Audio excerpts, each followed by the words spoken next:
They thought I was there to serve coffee. Can you believe that? I'm standing in the marble-floored lobby of Patterson & Associates, wearing my best navy blazer and clutching my leather portfolio, when the security guard points toward the executive elevator and says, "Coffee service is on the 15th floor, miss." My name is Sarah Chen, and I've spent the last 3 years building automated trading algorithms that generated $42 million in profit for this investment firm. But apparently, none of that matters when you're a 28-year-old Asian woman walking into a boardroom full of gray-haired men in $1,000 suits. The elevator doors open on the 15th floor, and I step into a world of polished mahogany and floor-to-ceiling windows overlooking downtown Manhattan. The morning sun casts long shadows across the conference table where 12 board members are already seated, their voices a low murmur of financial jargon and golf weekend plans. "Ah, perfect timing," says Robert Patterson, the silver-haired CEO, without looking up from his tablet. "We'll take our usual orders. I'll have a double espresso, black." The other board members start rattling off their coffee preferences while I stand there, frozen. Part of me wants to correct them immediately, to announce that I'm Sarah Chen, the quantitative analyst who's been invited to present our new equity distribution model. But something stops me. Maybe it's the casual way they dismissed me without a second glance. Maybe it's the smug confidence in their voices. Or maybe it's because I realize this mistake gives me something invaluable, the chance to observe them when they think I'm invisible. So I nod politely and say, "I'll be right back with your orders."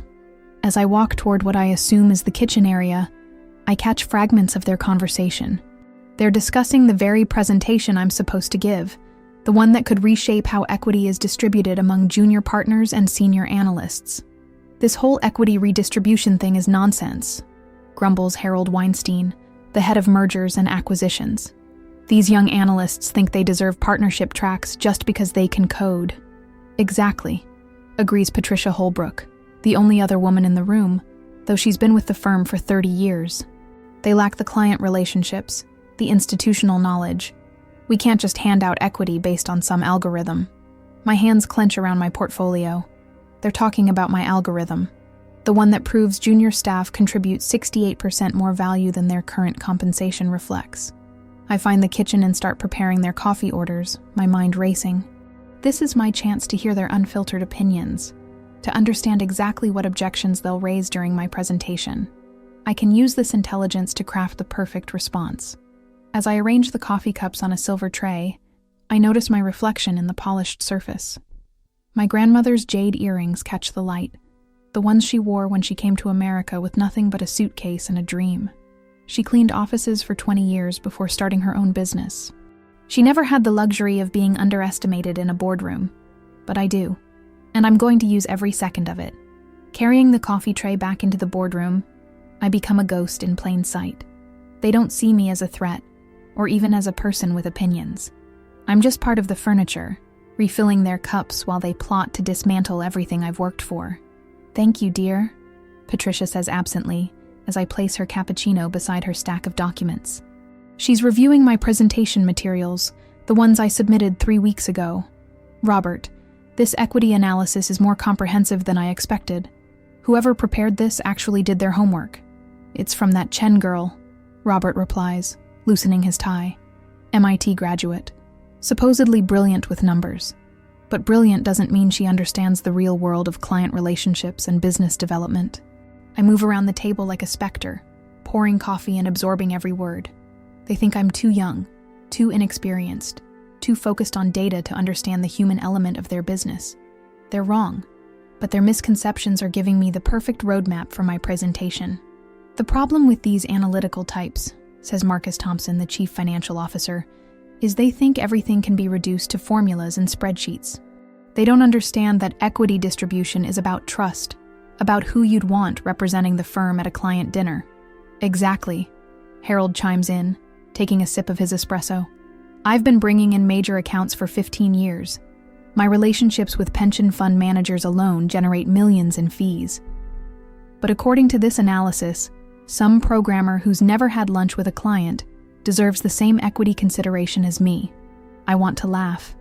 Harold's relationships consist mainly of golf games and expense account dinners.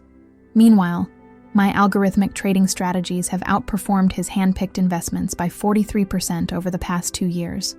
But I keep my face neutral, my movements quiet. What concerns me most, Patricia continues, is the precedent this sets.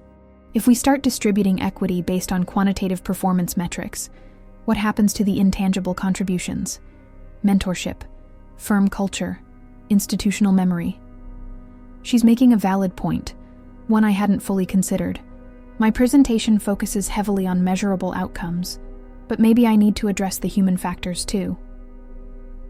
I propose we hear her out, says David Kim, the youngest board member at 45.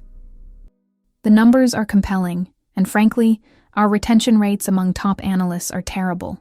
We're losing talent to competitors who offer better advancement opportunities. David's right, agrees Jennifer Walsh, the head of human resources. Exit interviews consistently cite limited partnership pathways as a primary reason for departure. We need to at least consider structural changes. The conversation continues for another 20 minutes, with the board splitting into 2 camps: the traditionalists who want to maintain the status quo, and the pragmatists who recognize the need for change. As I refill water glasses and clear empty coffee cups, I mentally catalog their concerns and arguments. Finally, Robert checks his watch. We should begin the formal presentation. Where is Ms. Chen? I'll check with reception, I say quietly, my heart hammering in my chest. She might be running late. I slip out of the boardroom and take the elevator down to the lobby, my mind working frantically. In 5 minutes, I need to transform from invisible coffee server to confident presenter. I need to address their concerns about client relationships and institutional knowledge while maintaining the strength of my data-driven arguments. In the lobby restroom, I check my reflection and straighten my blazer. My grandmother's jade earrings catch the light again, reminding me of her strength and resilience. She would have loved this moment, the chance to prove that being underestimated is sometimes the greatest advantage of all. I take a deep breath, square my shoulders, and head back to the elevator. It's time to give them a presentation they'll never forget.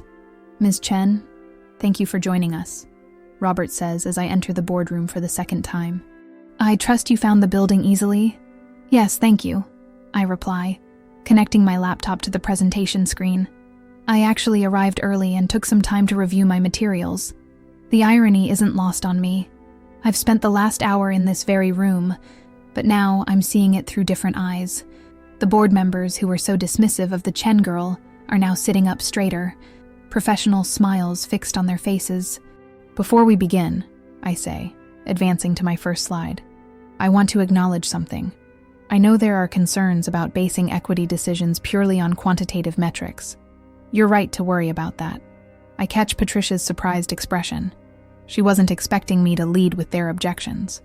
What I'm proposing isn't just about numbers, I continue. It's about creating a comprehensive framework that values both measurable contributions and intangible assets like mentorship, client relationships, and institutional knowledge. My presentation unfolds across 43 slides, each one addressing a specific concern I overheard during their coffee break discussion. When Harold questions the value of algorithmic trading, I show him side-by-side performance comparisons. When Patricia worries about losing firm culture, I present retention statistics and employee satisfaction surveys. This is impressive work, David admits, leaning forward in his chair. But how do we quantify something like client relationship value? Great question, I respond, clicking to slide 28. I've developed a relationship impact metric that considers client retention rates, account growth, and referral generation. It's not perfect, but it provides a more holistic view than traditional revenue attribution. For the next 30 minutes, I field questions and objections with the confidence of someone who's already heard every argument they can make. When Marcus challenges my methodology, I'm ready with peer-reviewed research. When Jennifer asks about implementation timelines, I have detailed project phases mapped out. But the real moment comes when Robert raises his hand. Ms. Chen, this is all very thorough, but I have to ask, do you really think someone with 3 years of experience can understand the full complexity of partnership decisions? There's a level of institutional wisdom that comes with time. The room falls silent. This is the moment I've been preparing for, the core of their resistance to change. You're absolutely right, I say, my voice steady. There is institutional wisdom that comes with experience. But there's also fresh perspective that comes with being on the outside looking in. I advance to my final slide, the one I added during my elevator ride. It's a simple graph showing the firm's performance over the past decade, with a clear plateau in the last 3 years. Your institutional wisdom built this firm into what it is today, I continue. But the question isn't whether you've been successful. It's whether the same strategies that worked in the past will continue working in the future. The boardroom is completely quiet now. Even Harold has stopped fidgeting with his pen. The financial industry is changing rapidly. Algorithmic trading, artificial intelligence, data analytics. These aren't just tools anymore. They're the foundation of modern finance. The firms that adapt will thrive. The ones that don't. I let the sentence hang in the air. I'm not asking you to abandon your experience, I say finally. I'm asking you to combine it with new approaches, to create a partnership structure that values both proven track records and innovative thinking. Robert leans back in his chair, his expression unreadable. That's a compelling argument, Ms. Chen. We'll need time to discuss this among ourselves. As I pack up my materials, I notice the subtle shift in the room's energy. The board members are no longer dismissive. They're engaged, even if they're not entirely convinced. They're talking quietly among themselves, weighing options and considering possibilities. We'll be in touch within the week, Robert says as I head toward the door. Thank you for your time, I reply. But as I'm leaving, I hear Harold mutter to Marcus.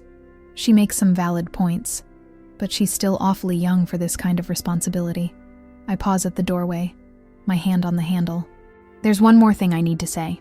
Actually, I say, turning back to face the boardroom, there's something else you should know. The board members look up from their hushed conversations, curiosity and slight annoyance on their faces. When I arrived this morning, I was mistaken for coffee service.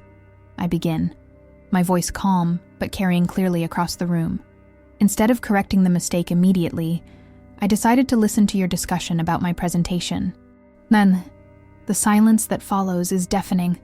Patricia's face flushes red. Harold's mouth opens and closes like a fish. Robert's professional composure cracks for just a moment. For 45 minutes, I served your coffee while you discussed my qualifications, my age, my experience, and my understanding of the real world. I continue. And you know what I learned? I step back into the room, setting my portfolio on the table. I learned that Harold believes algorithmic trading is just programming, and that client relationships are more valuable than quantitative performance, despite the fact that my algorithms have outperformed his portfolio recommendations by 43% over 2 years.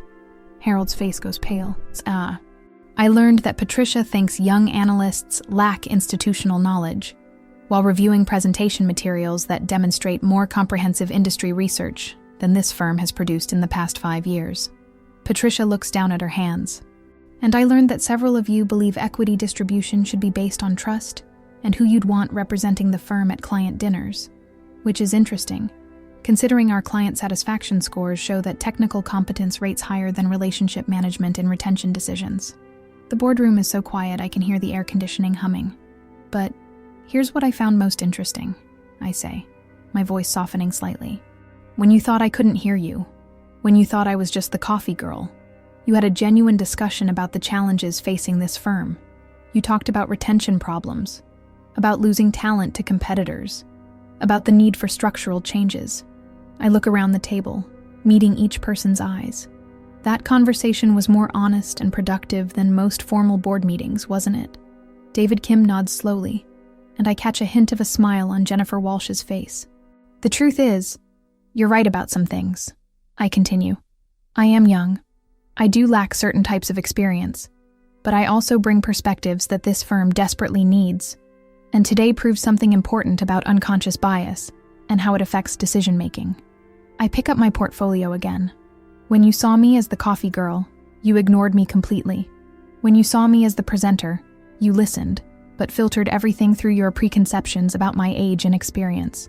But when I was invisible, when I was just serving coffee, you had the most honest conversation about this firm's future that I've witnessed in 3 years. Robert clears his throat. Ms. Chen, "We owe you an apology." "You don't owe me an apology," I reply. "You owe yourselves an honest assessment of how unconscious bias might be affecting your business decisions. Not just about equity distribution, but about everything." I head toward the door again, then pause. My presentation stands on its merits. The data is solid, the methodology is sound, and the business case is compelling. But the real question isn't whether I'm qualified to be a junior partner. It's whether this firm is ready to evolve. As I wait for the elevator, I can hear animated discussion beginning in the boardroom behind me. Some voices are defensive, others are thoughtful, but they're all engaged in a way they weren't before. 3 days later, I receive a call from Robert Patterson. "Ms. Chen, the board has reviewed your proposal," he says. "We'd like to schedule a follow-up meeting to discuss implementation details." "I'm glad to hear that," I reply. "There's one more thing," Robert continues, his voice slightly embarrassed. "We're also implementing unconscious bias training for all board members and senior staff. We think it might be beneficial." After I hang up, I look at my reflection in my office window. The Manhattan skyline stretches out below, full of possibilities and challenges. My grandmother's jade earrings catch the afternoon light, and I think about how she would have handled that boardroom. She probably would have corrected them immediately about the coffee. But then again, she never had the chance to be underestimated by people who needed to learn that lesson. Sometimes being invisible is the best way to be seen.